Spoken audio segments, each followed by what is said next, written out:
আমরা যখন প্রচণ্ড ফ্রাস্ট্রেশনে থাকি, আমাদের ভিতরে ডিপ্রেশন কাজ করে যখন, তখন কি পরিমাণ যে পেইন ফিল হয়, মানে এটা অন্য কাউকে, নিজে ব্যতীত অন্য কাউকে বোঝানো যায় না। মানে নিজের ভিতরে কি যে একটা ঝড় বয়ে যায়, এটা কাউকে বোঝানো সম্ভব না। বাট কি করতে হয় তখন? তখন করতে হয় যে নিজেকে নিয়ে কাজ করতে হয়, নিজেকে সময় দিতে হয়, নিজেকে নিয়ে পেইনগুলোকে নিজে বুঝতে হয় যে কীভাবে সমাধান করা যায়। আর সবচেয়ে বেস্ট থেরাপি হচ্ছে প্রকৃতি।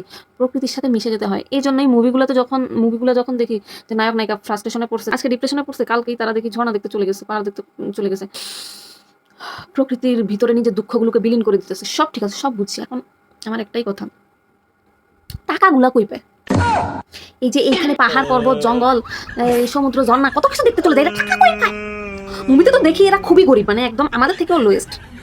এই অবস্থা হুট করে ডিপ্রেশনে পড়লেই তারা ঠুস করে পাহাড় পর্বত দেখতে কিভাবে টাকা দেয়, কিভাবে সেটা করতে হয়? আমি ওইভাবে যেতে চাই।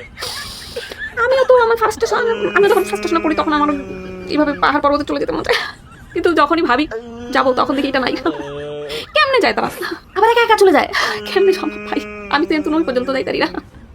আমার ঘরে তুমি তো আমার টেঙ্গি ভেঙে দিবে, 1 লাখ কোথাও যেতে। আমার নিজেরও হিম্মত নাই, টাকাও নাই, একলাও যাইতে পারবো না।